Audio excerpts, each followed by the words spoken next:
Marichou les Aïgoyennes, j'ai bien dit bonjour. Oui, bonjour.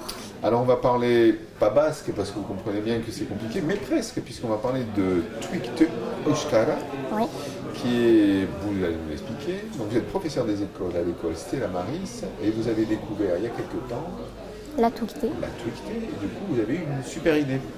Voilà, moi je travaillais en binôme avec mon collègue de français qui utilisait la Tuikte.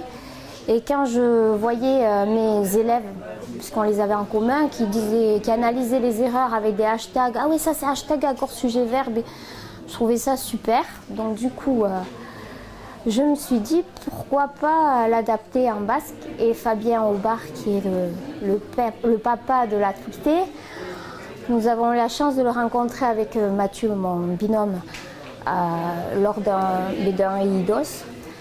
Et Fabien m'a dit « Ah oui, Marichou, si tu te lances dans ça, je te suis ». Donc voilà, on s'est lancé dans ce projet d'adaptation de la Tuikte pour la langue basque.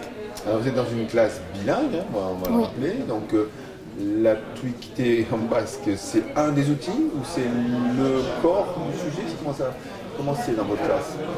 Ah, je l'utilise pour l'orthographe. Là, j'ai des CP, CE1 et on fait des dictées et on utilise les balises pour analyser les erreurs, les catégoriser. Je trouve que c'est très bien et ça permet d'améliorer l'orthographe des élèves. D'accord. On peut parler un petit peu du contexte de la langue basque au Pays basque, qui se maintient, qui disparaît, comment ça se passe? À un moment, ça avait disparu, ça commence à ça commence à reprendre. Donc voilà, la situation de la langue, elle commence à revivre. Et justement, la Tuikte Escola, grâce à Twitter, on peut faire sortir aussi la langue basque de la classe. De la classe, oui, bien sûr. Voilà. Alors, on peut rappeler un petit peu les principes de Tuikte sur les règles en termes de protection, peut-être. Hein, donc voilà. Comment vous le programmez, qui c'est qui peut le voir? Alors, le compte Tuikte, le compte de la classe, soit on choisit de le protéger, soit on le rend public. Bon, voilà, ça c'est libre à chacun de... Vous l'avez rendu public? Moi, mon compte n'est pas public, non. Voilà. Mais comme on travaille, quand on fait un épisode Tuikte, on travaille avec... On a une école attitrée en binôme, donc ça permet de rendre ça.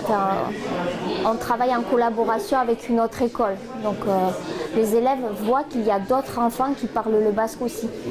Et les parents suivent le compte, donc à la maison, ils peuvent aller consulter le compte et en discuter avec leurs parents aussi. Alors j'allais vous poser la question au niveau des parents, puisque c'est un choix de leur part de mettre leur enfant dans une classe bilingue? Oui. Oui. Donc déjà donc je suppose que... Alors tout le monde n'est pas sur Twitter.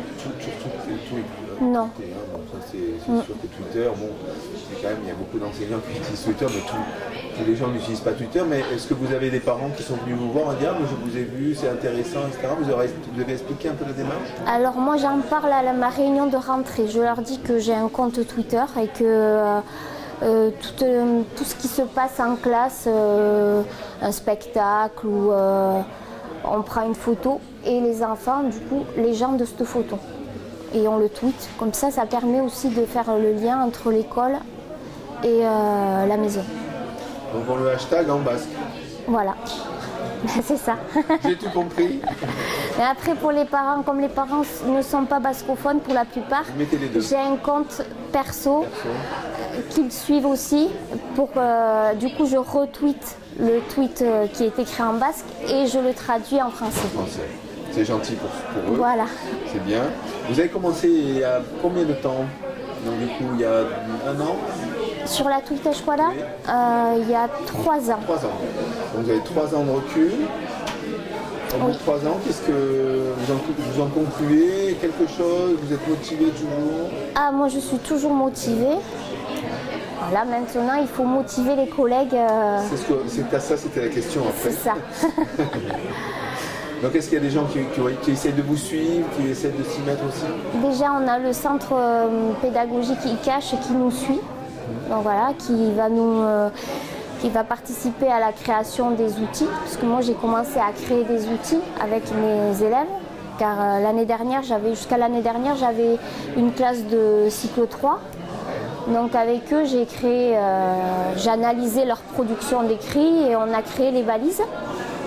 Et ensuite, sur ce projet-là, il y a une enseignante, ICACH, on a été allé voir ICACH et ICACH nous a suivis sur ce projet-là et vont nous aider à améliorer les outils et à avoir quelque chose de plus professionnel.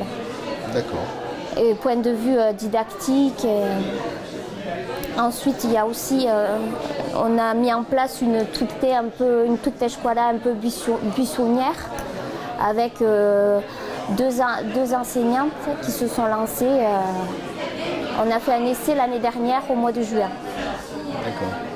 Alors j'essaie de trouver votre compte sur Twitter si je peux. C'est Elibidoun. Et tutte-scuola, Ah, tutte-scuola, oui. On peut le faire aussi. Oui, tutte-scuola. On invitera, nous, les lecteurs de Ludovia Magazine à essayer de vous suivre pour découvrir un peu. Oui. Et d'apprendre. Est-ce qu'on peut apprendre le corse? Le basque. Grâce à votre oui. Non, pardon, Le basque. Corse, on parlait du corse. On parlait de corse Oui. avant. Le basque, sur Twitter, à votre avis? C'est compliqué, non? Oui, c'est un peu compliqué. Avec Mais vos traductions, peut-être? voilà. Voilà. Voilà. Ok. Ben, je vous remercie. De rien, merci à vous.